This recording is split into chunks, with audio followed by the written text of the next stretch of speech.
Hello, my name is Raleigh and welcome to the Bear Oracle. Today we're going to be looking at cloud symbolism in the tarot.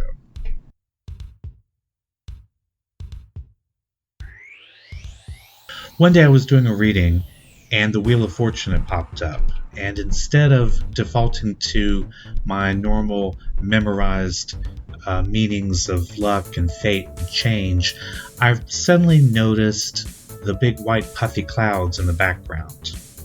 Now, the artist in this instance for the Rider-Waite deck was Pamela Coleman Smith. And I got to thinking that she didn't just put the wheel, the Sphinx, and the other figures against this backdrop for no reason. So I began doing a little bit of research into the symbolism of clouds in the tarot.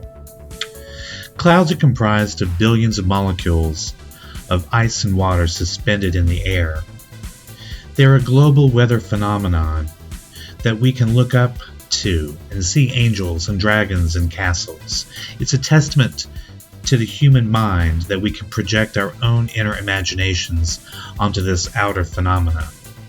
On a fair day, the clouds are like ideas, free and tranquil, evolving. They hang between us, like hanging between spirit and matter, inspiring us.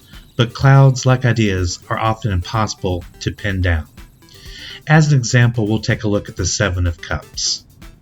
Here we see a young man presented with all of these fantastical ideas springing forth to him from white puffy clouds.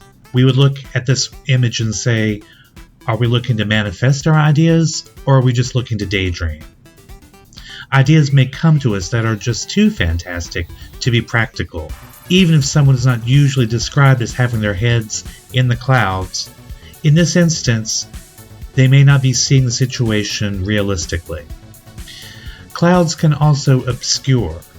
A thunderhead may block the sun, or high cirrus clouds may veil the moon.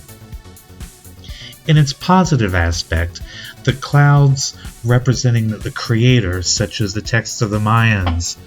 As an example, we can look at the Ace of Pentacles, in which case a giant hand is seen emerging from a cloud, as if that which is divine is too much for the mortal mind to comprehend.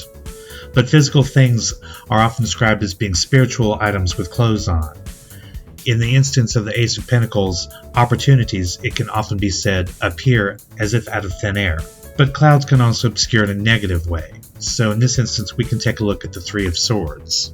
Here the image of a broken heart is seen floating in front of rain clouds.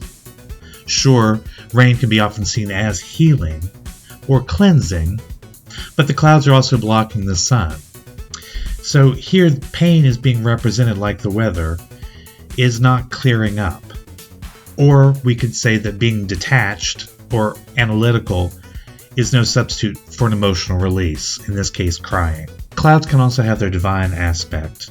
For instance, the Akkadians would have seen clouds as being the breasts of the goddess Antu and her milk falling as rain onto the dry plains of Mesopotamia. Clouds have often been the messengers of the gods or means of traveling between different planes on great chariots or ships. Even the ancient Celts practiced a form of divination based on ascertaining what the shapes of clouds meant. In this case, we can look at an example of the Lovers. In the Lovers card, the angel Raphael is seen blessing a man and a woman from a cloud, as if the feeling and the thinking parts of the mind join in perfect balance, and that being a sort of divine self-awareness. The man looks at the woman, but it is the woman who looks at the clouds. And it is here in the skies that we often see reflected our own journeys to self-love and self-acceptance. Now, these are only some simple suggestions, just scratching the surface really the symbolism of clouds.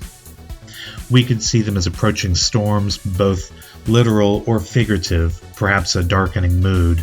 Clouds can be full of snow or hail or rain. They can be harbingers of thunder and lightning. Clouds also have their cousins in mists and fog and smoke, other symbols that can be associated with them.